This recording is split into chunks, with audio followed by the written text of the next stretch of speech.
Assalamualaikum warahmatullahi wabarakatuh. Bertemu kembali kita dalam pembelajaran IPA. Hari ini kita akan belajar tentang listrik dinamis untuk persiapan ujian sekolah. Baik, langsung saja kita bahas bersama-sama apa saja yang ada di dalam soal-soal listrik dinamis. Nah, di dalam listrik dinamis, kunci utamanya adalah kita harus menguasai hukumnya Ohm, di mana kalau ada suatu rangkaian hambatan listrik, hambatan lambangnya R. Hambatan itu seluruh alat listrik yang kita pakai ya.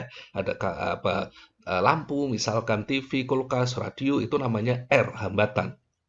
Nah, semua hambatan atau peralatan listrik itu akan bisa berfungsi kalau dihubungkan dengan sumber tegangan. Nah, ini namanya sumber tegangan dilambangkan V atau tegangan atau beda potensial. Bisa baterai, bisa aki, atau bisa PLN kalau arusnya bolak-balik ya. Nah, ketika ada sebuah tegangan dihubungkan dengan hambatan, maka akan muncul arus listrik I. Nah, hukum Ohm mengatakan bahwa ini definisinya ya, V tegangan, arus, dan seterusnya. Nah, hukum Ohm mengatakan begini, tegangan yang diberikan tadi, V tadi, bernilai atau sama dengan I dikali R. Atau kalau kita singkat VIR gitu aja ya, VIR. Atau kalau kita buat segitiganya, kalau ditanyakan V berarti I kali R, tanyakan I berarti V per R, tanyakan R berarti V dibagi dengan I. Nah, cuman R itu kan hambatan. Bayangkan adik-adik di rumah kita kan alat listrik banyak ya, ada kulkas, televisi, radio, segala macam. Maka R itu atau hambatan atau alat listrik itu akan dirangkai. Nah, pasti ada rangkaian dari suatu hambatan. Nah, rangkaian hambatan bisa seri, bisa dirangkai secara paralel. Ini rangkaian secara seri disambungkan aja langsung. Ini hambatan pertama, hambatan yang kedua. Maka nanti R totalnya itu tinggal ditambahkan saja R1 tambah R2. Atau bisa juga dirangkai paralel.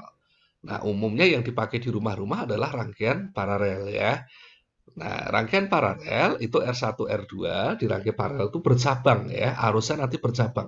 Ciri khas rangkaian seri arusnya sama karena dia lurus saja. Tapi kalau rangkaian paralel arusnya cabang, nanti ada arus yang lewat atas, ada arus yang lewat bawah. Nah, oke. Kalau paralel, maka penjumlahannya pakai seper ya. Seper R paralel sama dengan seper R1 tambah seper R2. Yuk kita lihat aja contoh-contoh soalnya langsung. Nah, contoh yang pertama. Oke, kalau ada rangkaian seperti ini ada 3,6 ohm, 6 ohm, 4 ohm dihubungkan dengan tegangan 12 volt, maka kuat arus yang mengalir berapa? Langkah pertama adalah kita mencari hambatan totalnya dulu berapa. Mana yang bisa kita selesaikan? Yang seri dulu atau yang paralel dulu? Tentunya kita lihat rangkaiannya. Kalau sistemnya seperti ini kalau seri nggak dapat. Maka yang bisa kita lakukan, kita rangkai paralel dulu antara 6 sama 4 ohm. Baik, kalau dirangkai secara paralel, ingat penjumlahan paralel pakai seper tadi ya, berarti seperenam ditambah seperempat. Ingat kalau penjumlahan pecahan, berarti kita samakan dulu penyebutnya. Kita jadikan 6 sama 4 jadikan 12. 6 menjadi 12 berarti kali 2. 4 menjadi 12 itu kali 3. Maka setelah itu dijumlahkan jadi 5/12. Kalau tanyakan RP berarti dibalik ya. Dibalik RP berarti 12 dibagi 5 ketemunya 2,4. Oke, berarti hasil paralel dari 6 sama 4 ketemunya 2,4. Nah, langkah berikutnya kita rangkai seri antara 3,6 dengan 2,4. Jadi yang sini tadi 3,6 ini kita taruh di sebelah sini. Nah, 2,4-nya kita taruh sebelah sini ya, 2,4. Nah, ini kemudian dirangkai secara seri. Berarti tinggal dijumlahkan aja, ketemunya berarti 6 ohm. Berarti hambatan total dari ketiga hambatan tadi adalah 6 ohm. Maka kita bisa dapatkan kuat arusnya sekarang, arus adalah V per R. Berarti voltasenya tadi atau tegangannya 12 volt dibagi hambatannya 6, maka ketemunya 2 ampere. Ya, maka jawabannya nanti yang A. Oke, itu contoh soal yang pertama. Contoh soal yang kedua, kalau ada rangkaian seperti ini, sama pertanyaannya kuat arusnya berapa? Mana yang kita selesaikan dulu untuk mencari R total? Kalau ini paralel nggak dapat, maka kita serikan dulu 2 dengan 4-nya ini kita secara serikan dulu. Kalau seri pasti mudah, tinggal ditambahkan aja, hasilnya adalah 6 ohm. Oke, nah 6 ohm dengan 3 ohm ini kemudian kita rangkai secara paralel. Jadi yang atas ini 3 ohm, 3 ohm ini kita taruh di atas. Hasil seri tadi, ini hasilnya 6 ohm, kita taruh di sebelah sini jadi 6 ohm. Baru 3 sama 6 kita rangkai secara paralel.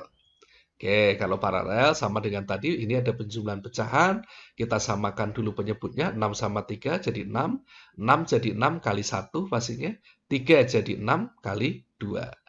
Maka nanti ditambahkan 1 tambah 2 adalah 3, per 6 dibalik jadi 6 per 3 dapatnya 2. Berarti hambatan totalnya dari ketiga hambatan tadi adalah 2. Maka kalau kuat arus, V per R, V-nya adalah 6, R-nya adalah 2. Ketemunya 3 ampere. Oke, lanjut soal yang ketiga. Dibalik sekarang ya. Ada hambatan seperti ini, kemudian kuat arusnya diketahui, maka tegangannya berapa? Ini mirip dengan soal yang pertama tadi, berarti kita rangkai paralel dulu antara 6 dengan 4, nanti ketemunya adalah sama ya, 2,4. Nah, tadi sudah kita bahas, jadi saya cepat saja. Kemudian 2,4 ini dengan 3,6 kita rangkai secara seri, 3,6-nya kita taruh, kemudian 4 sama 6 di paralel dapat 2,4, kita taruh sebelah sini. Terus kemudian kita rangkai secara seri tinggal ditambahkan, maka ketemunya 6 ohm. Maka kalau pertanyaannya tegangan, tegangan itu kan I kali R. I-nya sudah dapat tadi, sudah ada diketahui 1,5, R-nya 6. Kalau kita kalikan jadi 9.